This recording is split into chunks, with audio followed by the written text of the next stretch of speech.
صدیق اب آپ کی طرف آتی ہوں. خلیل صاحب کی گفتگو بھی آپ نے سنی صدیق, اور آپ اسلام آباد میں بیٹھے ہیں جہاں پہ زیادہ تر صحافی ہوتے ہیں اور وہاں پہ ڈسکشنز بھی ہوتی ہیں, گیٹ ٹو گیدرز بھی ہوتے ہیں, بڑی گیدرنگز بھی ہوتی ہیں. اور میں آج ذرا ناظرین کو بتاؤں کہ میں بالکل سوشل نہیں ہوں, میں آفس سے گھر اور گھر سے آفس, اور زیادہ تر ہمارے یہاں رواج ہے کہ مرد حضرات زیادہ گیٹ ٹو مطلب گیدرنگز میں جاتے ہیں, گیٹ ٹو گیدرز کرتے ہیں. تو میں اکثر صدیق سے پوچھتی رہتی ہوں صدیق کیا چل رہا ہے, اس خبر پر تمام لوگوں کا کیا کہنا ہے, تمام کا کیا کہنا ہے. اب اس ایشو پر مجھے پتہ ہے کہ زبان زد عام ہے صدیق, آپ کا اٹھنا بیٹھنا ہر طرح کے صحافیوں کے ساتھ ہے. اس ایشو پر تمام صحافیوں کی زیادہ تر رائے کیا ہے, اور جس طرح کا behaviour so called senior pseudo intellectual میں کہوں گی ان کی جانب سے کیا گیا, اس پر آپ بطور صحافی کیا کہتے ہیں؟ دیکھیں بات یہ ہے کہ یہ 8-10 لوگ جو ہیں نا, جو جن کا ایجنڈا ہوتا ہے, جن سے ویسے ہی جن کی منافقت ایک کے بعد ایک کر کے بے نقاب ہو چکی ہے اور لوگ ان کے چہرے اچھی طرح جانتے ہیں, بدقسمتی سے انہی کو پورا میڈیا قرار دے دیا جاتا ہے. ورنہ یہ 8-10 لوگوں کے علاوہ رپورٹرز ہیں یا چینلز میں کام کرنے والے باقی لوگ ہیں, وہ تو سنسیریٹی کے ساتھ اپنا کام کر رہے ہوتے ہیں. جہاں تک ان 8-10 لوگوں کی بات ہے جنہوں نے لمبی لمبی زبانیں نکال کے اور ان کے اوپر چڑھ دوڑے طارق جمیل صاحب کے اوپر, تو وہ آصف محمود صاحب ہیں, انہوں نے بڑا اچھا لکھا ہوا تھا کہ یہ جو گز بھر زبانیں ہیں نا تمہاری, جو لوگ بکواس کر رہے ہیں طارق جمیل صاحب پہ, اس گز بھر زبان کے 2 انچ نیچے تمہارا گریبان ہے. اپنے گریبان میں جھانک کے دیکھ لو کہ میڈیا یعنی تم لوگ سچ بولتے ہو یا جھوٹ بولتے ہو. پھر مجھے حیرت اس بات پہ ہوتی ہے ڈاکٹر صاحبہ کہ میں نے دیکھا کہ 3-4 چینلز نے طارق جمیل صاحب کو کاؤنٹر کرنے کے لیے کس کو بٹھایا ہوا تھا, مولانا طاہر اشرفی کو.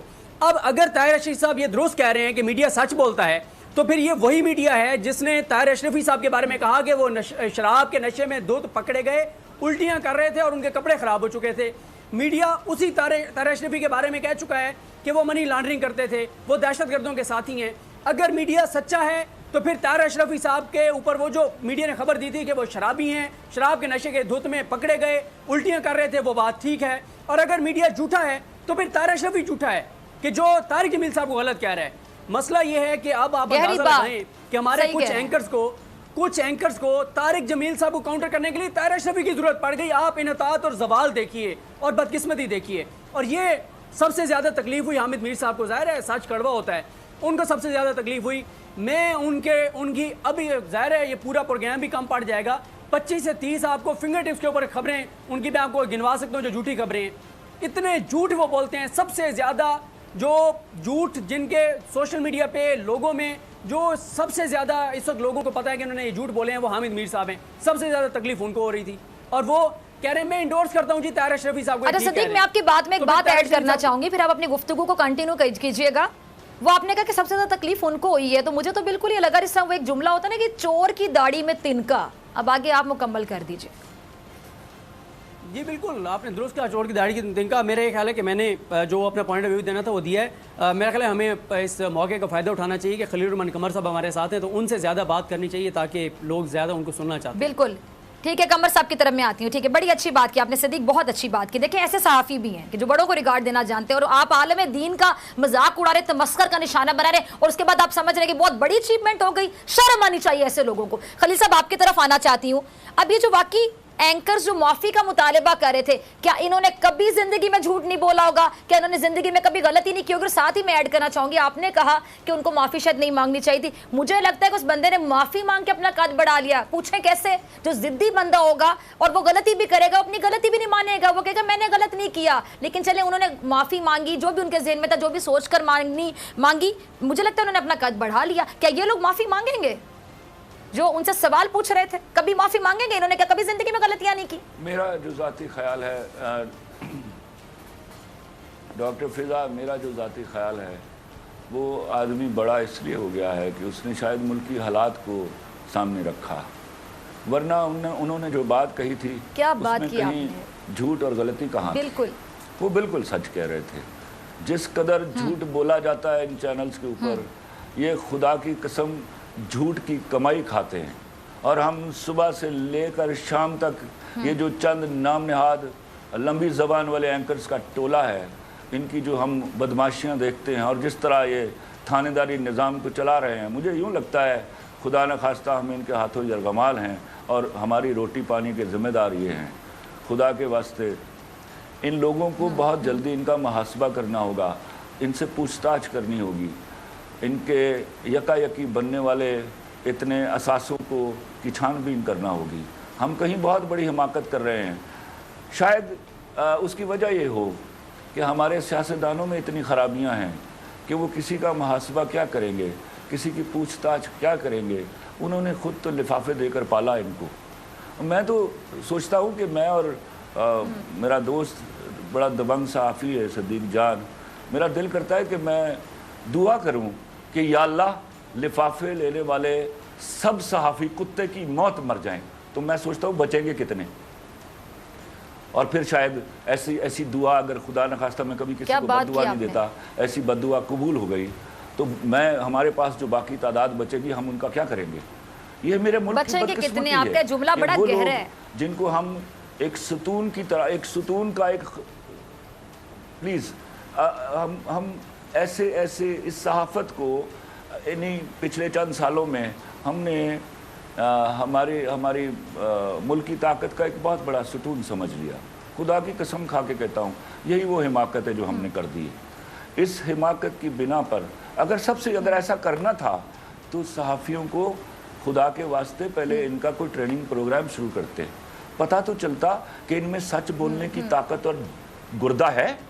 ارے خدا کے واسطے ان کو تو صرف اس بات پر جج کیا جا سکتا ہے کہ یہ ایک دوسرے چینل کے پروگرام کو اچھا نہیں کہہ سکتے. یہ تو ایک دوسرے چینل کے مالک کے بارے میں اچھی بات نہیں کر سکتے. اور خلیل صاحب ذرا سنیے گا, پھر آپ کا میں کامنٹ چاہوں گی. میں نے سن رکھا تھا, بلکہ مطلب بڑا یہ آپ کو پتہ ہے کہ یہ بڑا آپ سمجھ لیں کہ جی خلیل صاحب یہاں پہ زیادہ تر آپ کو بھی پتہ ہے کہ بات کی جاتی ہے کہ جی عورتوں میں حسد ہوتا ہے, مردوں میں نہیں ہوتا. عورتوں میں زیادہ حسد ہوتی ہے. ویسے اللہ کا شکر ہے میں کسی سے حسد نہیں کرتی. مجھے کوئی خوبصورت خاتون لگتی ہے اس کی تعریف کرتی ہوں, کوئی اچھا کام کرتی اپریشیٹ کرتی ہوں, کیونکہ میں اپنے آپ میں بہت مکمل ہوں, میں اپنے آپ سے بہت خوش ہوں, میں بہت کانفیڈنٹ ہوں, اس لیے میں کسی سے حسد نہیں کرتی. خلیل صاحب ایسے صحافی میں نے دیکھے ہیں جو بہت بڑے صحافی ہیں, وہ عورتوں سے حسد کرتے ہیں. ایسے مردوں کے بارے میں کیا کہیں گے آپ؟ پلیز سنیے ڈاکٹر فضا. میں جب بینک جانے لگا ٹریننگ ختم ہونے کے بعد تو میرے ابا نے مجھے روک کر کہا کہ سنو یار وہاں نالائق لوگوں سے بچنا. تو میں نے کہا وہ نالائق لوگ مجھے کیسے پتہ چلے گا کہ یہ نالائق ہیں فی الفور. تو وہ مسکرائے اور انہوں نے کہا وہ جو بہت زیادہ بھونک رہے ہوں اور کام کوئی نہ کر رہے ہوں اور کتابیں ساری سامنے رکھی ہوں, انہوں نے سمجھنا وہ نالائق لوگ ہیں.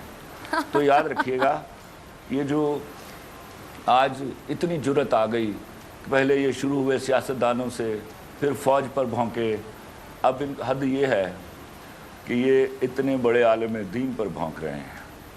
یہ بدقسمتی اس ملک کی. میں کہتا ہوں خدا کے واسطے اس وقت تو ڈر جاؤ جب کرونا کی شکل میں ایک موت آپ کے سر پر کھڑی ہے. اللہ کے واسطے آپ احادیث پڑھ لو, ہمارے جو بزرگان دین ہیں ان کے بیانات سن لو. وہ ایسے وبائی ماحول میں فرماتے ہیں کہ خدا کے واسطے اللہ سے اپنے گناہوں کی معافیاں مانگو. اور یار ہم سب گنہگار لوگ ہیں. ہم نے آپ کے برابر جھوٹ نہیں بولے ہوئے جو آپ اپنی سچائیوں کے لیے اس طرح میدان میں کودے ہیں. اور میں تو آپ سے سوال کر کے مر جاؤں گا. یہ مجھے تو جواب دینا ہوگا جب تک میں زندہ ہوں کہ ایک آدمی کے لیے آپ یہ کیسے کہنے کے لیے نکلے کہ اس کو رہا کر دو. آپ نے کیا قانون, سب وہ قانون سے بالا تر تھا, اس کے خلاف ایف آئی آر نہیں ہوئی. ایف آئی آر ہو جائے تو کیا آپ کو کورٹ کے سامنے پیش نہیں ہونا؟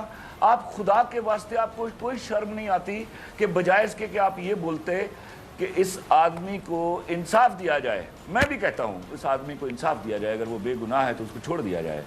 آپ سارے کا سارا ٹولہ ایک انتہائی امیر کبیر آدمی. اچھا خلیل صاحب ویسے میرا تجزیہ ہے کہ انصاف وہ مانگتا ہے جو بڑا کانفیڈنٹ ہوتا ہے کہ میں نے کچھ غلط نہیں کیا. آپ کو خوف نہیں آ رہا, حتیٰ کہ جاوید ہاشمی جیسا آدمی وہ بیماری کی اس حالت میں جہاں موت سامنے کھڑی, اللہ تعالیٰ ان کو زندگی دے, وہ بلا خوف وہ بھی ماسک پہن کر اس شخص کی رہائی کے لیے باہر نکل آیا ہے. اور یار اللہ سے ڈرو خدا کے واسطے. ٹھیک ہے, ہم معاشی طور پر ایک پاتال میں گری ہوئی قوم ہیں, ہم سیاسی طور پر اتنے جھگڑوں میں الجھے ہوئے ہیں. ختم ہو گیا. خلیل الرحمان قمر صاحب آپ کا. کیا آپ کورونا کے خوف سے ہیں ڈپریشن کا شکار؟ اب نہ ہوں پریشان,